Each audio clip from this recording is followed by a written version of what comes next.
Every country on earth at the moment is reforming public education. There are two reasons for it.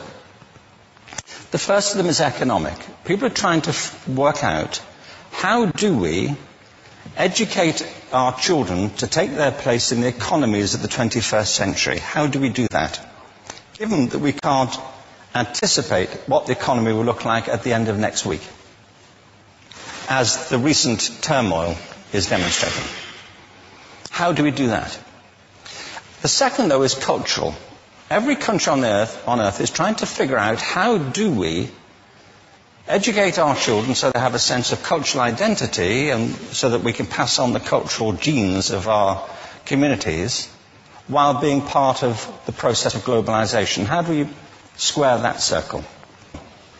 The problem is they're trying to meet the future by doing what they did in the past. And on the way, they're alienating millions of kids who don't see any purpose in going to school. When we went to school, we were kept there with a story, which is if you worked hard and did well and got a college degree, you would have a job.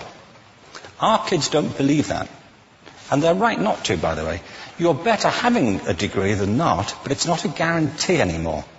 And particularly not if the route to it marginalizes most of the things that you think are important about yourself. Some people say we have to raise standards as if this is a breakthrough. You know, like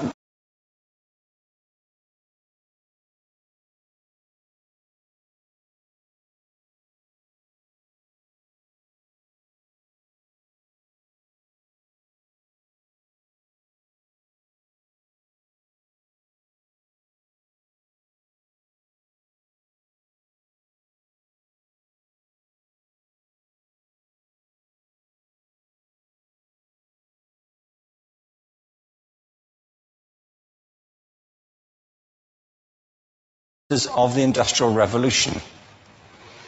Before the middle of the 19th century, there were no systems of public education.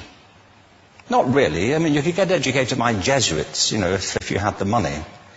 But public education, paid for from taxation, compulsory to everybody and free at the point of delivery, that was a revolutionary idea. And many people objected to it. They said it's not possible for many street kids, working class children, to benefit from public education. They're incapable of learning to read and write, and why are we spending time on this? So there's also built into it a whole series of assumptions about social structure and capacity. It was driven by an economic imperative of the time, but running right through it was an intellectual model of the mind, which was essentially the Enlightenment view of intelligence. That real intelligence consists in the capacity for a certain type of deductive reasoning and a knowledge of the classics originally.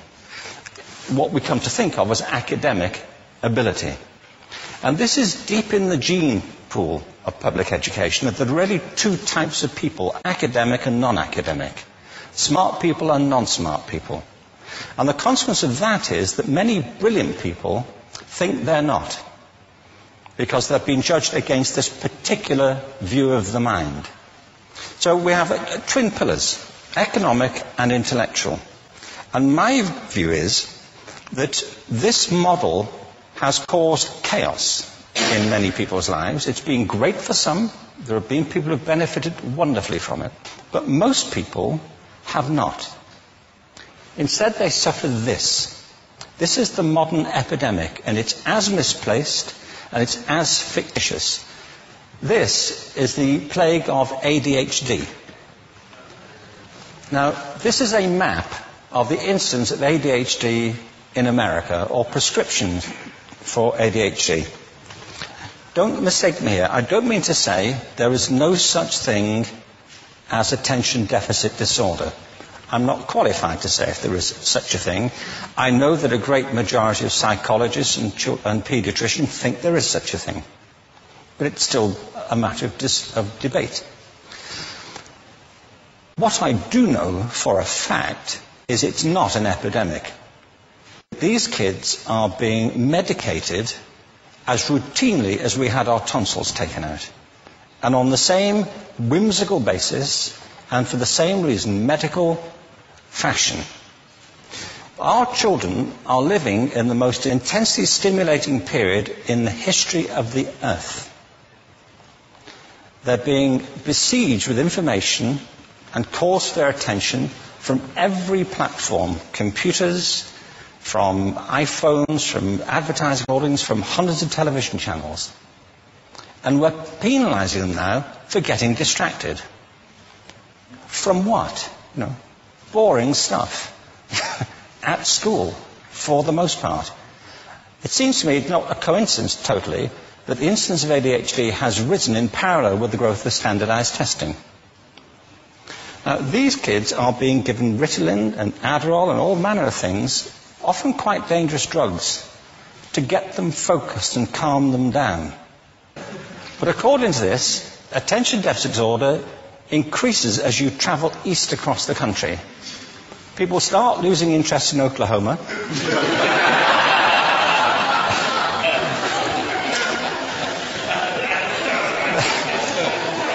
They can hardly think straight in Arkansas. And by the time they get to Washington, they've lost it completely.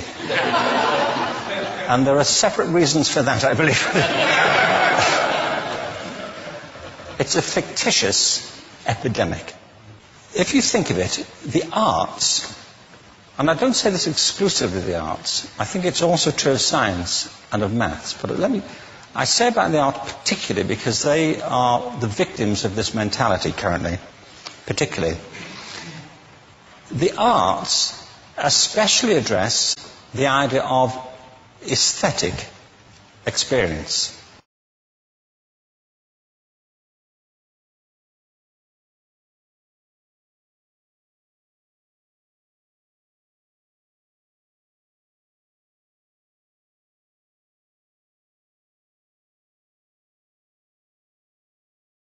Shut your senses off and deaden yourself to what's happening. And a lot of these drugs are that. We're getting our children through education by anesthetizing them. And I think we should be doing the exact opposite. We shouldn't be putting them asleep. We should be waking them up to what they have inside of themselves. But the model we have is this. I believe we have a system of education that is modeled on the interests of industrialism and in the image of it.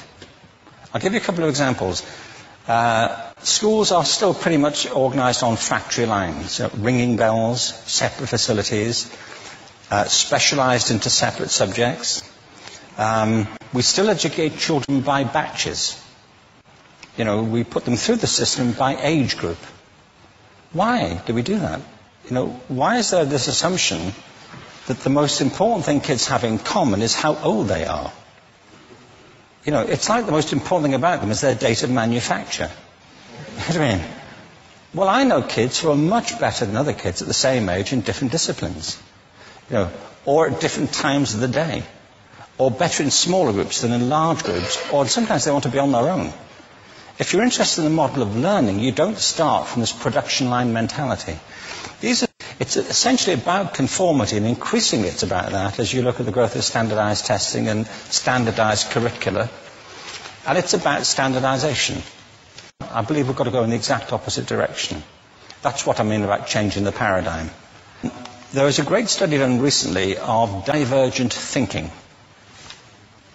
Published a couple of years ago. Divergent thinking isn't the same thing as creativity. I define creativity as the process of having original ideas that have value. Divergent thinking isn't a synonym, but it's an essential capacity for creativity. It's the ability to see lots of possible answers to a question, lots of possible ways of interpreting a question, to think what Edward de Bono would probably call laterally, to think not just in linear or convergent ways, to see multiple answers, not one. So, there are tests for this. One kind of cod example would be people might be asked to say, how many uses can you think of for a paperclip? All those routine questions. Most people might come up with 10 or 15. People who are good at this might come up with 200. And they do that by saying, well, could the paperclip be 200 foot tall and be made out of foam rubber? Like, does it have to be a paperclip as we know it, Jim? Now, there were tests for this, and they gave them to 1,500 people. This is in a book called Breakpoint and Beyond. And on the protocol of the test, if you scored above a certain level, you'd be considered to be a genius at divergent thinking. Okay? So my question to you is, what percentage of the people tested, of the 1,500, scored at genius level for divergent thinking? Now, you need to know one more thing about them. These were kindergarten children. So what do you think? What percentage at genius level? 80. 80, okay. 98%. Now, the thing about this was it was a longitudinal study. So they retested the same children 5 years later, ages of 8 to 10. What do you think? 50? They retested them again 5 years later, ages 13 to 15. You can see a trend here, can't you? Now, this tells an interesting story, because you could have imagined it going the other way, couldn't you? You start off not being very good, but you get better as you get older. But this shows two things. One is we all have this capacity, and two, it mostly deteriorates. Now, a lot of things have happened to these kids as they've grown up. A lot. But one of the most important things that happened to them, I'm convinced, is that by now they've become educated. They've spent 10 years at school being told there's one answer at the back. And don't look. And don't copy, because that's cheating. I mean, outside schools, that's called collaboration. But inside schools. Now, this isn't because teachers want it this way. It's just because it happens that way. It's because it's in the gene pool of education. We have to think differently about human capacity. We have to get over this old conception of academic, non-academic, abstract, theoretical, vocational, and see it for what it is, a myth. Secondly, we have to recognize that most great learning happens in groups, that collaboration is the stuff of growth. If we atomize people and separate them and judge them separately, we form a kind of disjunction between them and their natural learning environment. And thirdly, it's crucially about the culture of our institutions, the habits of the institution and the habitats that they occupy.